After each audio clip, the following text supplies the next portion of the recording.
Hey everyone, today we're going to have a look through 10 top tips that I can give you as a beginning photographer. Now, the first tip that I'd like to give you is to take a test shot. So every time you are in a new environment and you start to take a photo or a series of photos, have a look at the image that you first take. Now, it's really important to do this because on a small screen, you might think, oh, actually, yeah, that image looks fine.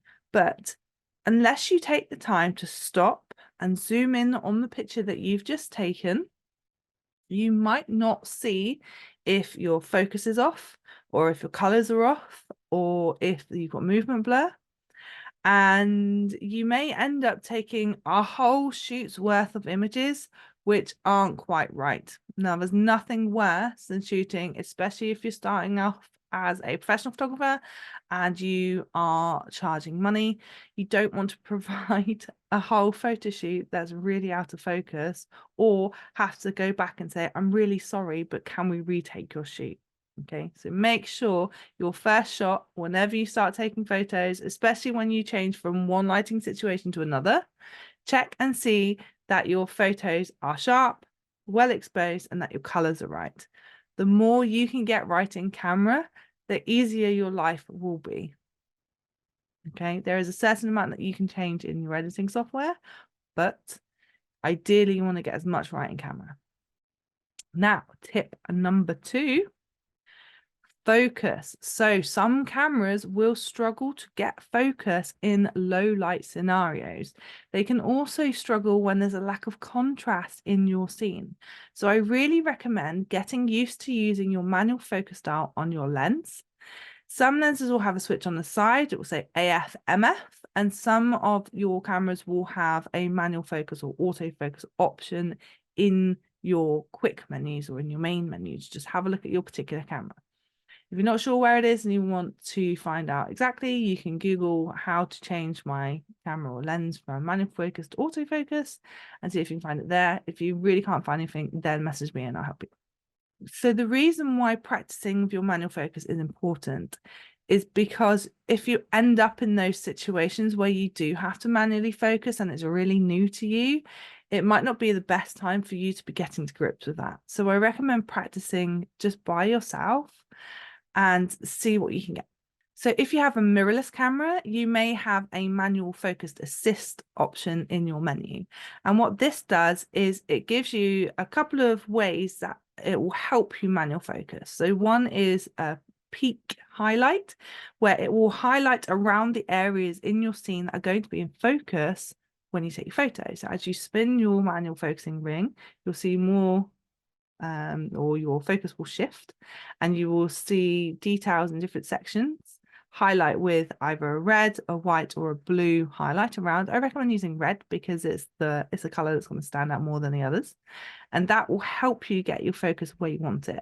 The manual focus assist option also sometimes will have a zoom, so it will give you like a digital zoom into your picture so you can refine your focusing, but then obviously we'll go back to your correct framing once you've taken the photo. So super helpful. Recommend to use that. That's mostly mirrorless cameras have that option, not a DSLR, I'm afraid. So with a DSLR, you just have to do it by eye and see how you get on. Tip number 3, when buying new kit, ask for advice. And I cannot stress how important this is. Okay. I often see people posting in Facebook groups, what should I get? I really want to buy some studio equipment. Or somebody will say to me, oh, my son's just bought me some studio equipment and I'm not really sure how to use it. And I'll ask them to send me a photo of it. And eBay, I would say eBay is the main culprit, will sell you a single 135 watt bulb in a softbox and claim that that is studio lighting. Now, I'm sorry, but that light is not going to be any stronger than the light in your room. Okay, it might be a tiny bit, but realistically, it's not going to give you the quality of light that we need to produce professional looking photos. Okay, it's not studio lighting. Studio lighting should flash. The whole point of studio lighting is it gives you a really strong, intense light, which means you can have really good quality photos because you'll be able to adjust your camera settings to match that light. Okay, so studio lighting kits, be aware, make sure you ask for advice. Some of the well-known flash makes, Godox, Elinchrom and Carter, Bowens, Interfit, okay, Yongnuo. Anytime you want advice, please come and ask me. I would much rather you take 5 minutes out of my day for me to send you a link that I probably already have stored on my phone somewhere because I answer this question a lot, than for you to spend a couple of hours researching something and then buying the wrong thing and wasting your money. Okay, please ask somebody who knows when it comes to buying kit. And that could be lighting, cameras, lenses, tripods, anything you like. I will help you make those decisions. Learn to use editing software. This is tip number 4. It is the icing on your cake. It will finish off your images. One thing that I hear from photographers every so often is, oh, I prefer my photos to be natural. Well, I'm sorry, but that's just an excuse because you don't know how to use Photoshop and Lightroom. Okay, if you knew how to use it and knew how to use it properly, your photos would still look natural. The best photos are edited subtly. So, for example, if you photographed a kid, they've got a scratch on their face, we can use Photoshop or Lightroom to take that scratch out. We can add a tiny bit of contrast, maybe make it a bit sharper, maybe lessen some highlights. But your overall photo is not going to look much different once you run it through your editing software compared to what you shot, unless you took a really bad photo and then massively improved it in your editing software. Okay. It's so important to use and it makes a massive difference to your work. Don't be afraid to use it. Tip number 5, avoid using strong vignettes. This is my number 1 pet peeve. A vignette is where you darken the edges of your photo, and the idea is it draws your eye into your shot. Now, if you have your composition and you're focusing and you have an interesting subject, you don't need a vignette. We never need a vignette anyway. It doesn't match the lighting in your scene ever, unless you're using a snoot or a spotlight in the theatre and artificially controlling that light. In which case, if you are, you wouldn't use a vignette anyway because you already have one because of your lighting. Okay, so using a vignette on a landscape or any sort of scene where it doesn't actually work for lighting, all it's doing is distracting you away from the subject. Okay, please don't use them. Please.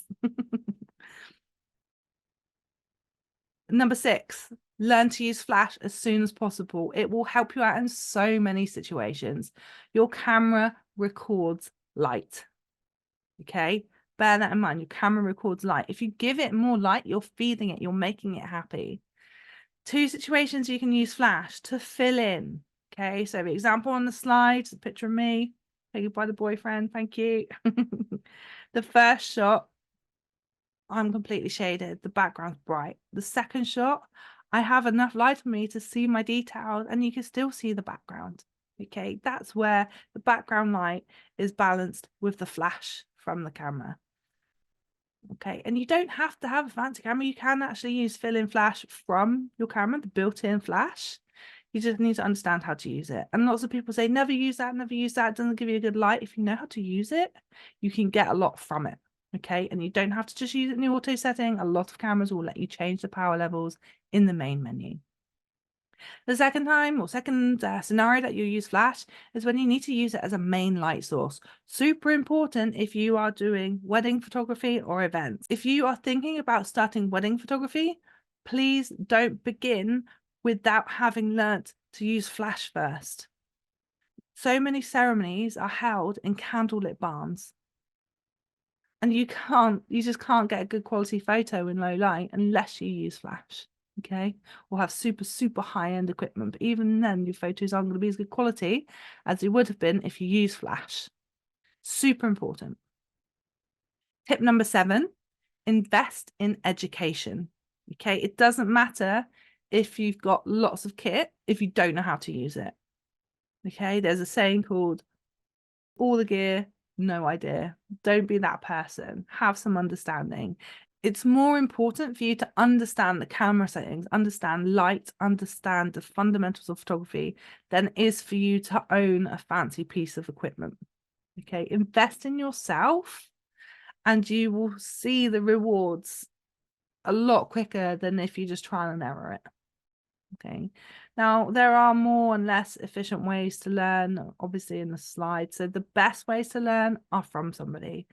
Talk to somebody. Obviously, I'm a professional photography tutor. You can come and talk to me. You can hire me and we can one-to-one. So face-to-face or online. Face-to-face is good because you can gauge tone. You can stop, you can ask questions. It's not like a YouTube video where the content you have to pause, start, rewind. You can talk to somebody real and reference to your particular camera. Don't read the camera manual. It's not going to help. It's just going to confuse you. Reading a dummy's guide to photography probably isn't going to help. The best way to learn photography is to be hands-on with somebody who can show you or guide you in the places that you need development and show you new things that you didn't know. Okay, there's a key saying that you don't know what you don't know. Okay, it's really important to invest in yourself and your education in anything. Okay, not just photography, in anything that you want to learn. Tip number 8, learn some keyboard shortcuts. This will save you loads of time, especially if you're editing. Anytime you're using a computer, there's loads of keyboard shortcuts that you can learn. I highly recommend having a look through these lists and have a go in the different software if you have it. Tip number 9, set the eye diopter for your eyesight. Next to the viewfinder, there's a like plus minus dial, and you can turn that to match your eyesight. So half press your shutter button, it will wake your camera up and you'll see numbers at the bottom of your screen. When you spin your dial round, those numbers will get clearer or blurrier, and set it to where they're the clearest, and you will have the clearest view of the image you're about to take. And it's just matched for your eyesight. And then tip number 10, turn into your shadow. So if it's a very bright day and you're trying to look at your picture and I can't see it, it's too many reflections, find your shadow, turn into it, point the camera down, you'll be able to see your screen much better. Okay, if you have a mirrorless camera, you should have a little screen in your viewfinder if you have a viewfinder, so you can just hold it to your eye and see a nice high definition view of your picture there. If you don't, turn into your shadow, job's a good one. That's everything for today's session. Thanks so much for watching. You know, I'm going to ask you to like, subscribe, share with your friends, turn on the notifications. Really appreciate you checking in and having a look at my content. Comment if you like what you've seen. If you have any questions, you can connect with me here on Facebook. We've got a Demo Photography Training open support group. I'll pop a link in the description and I'll see you soon.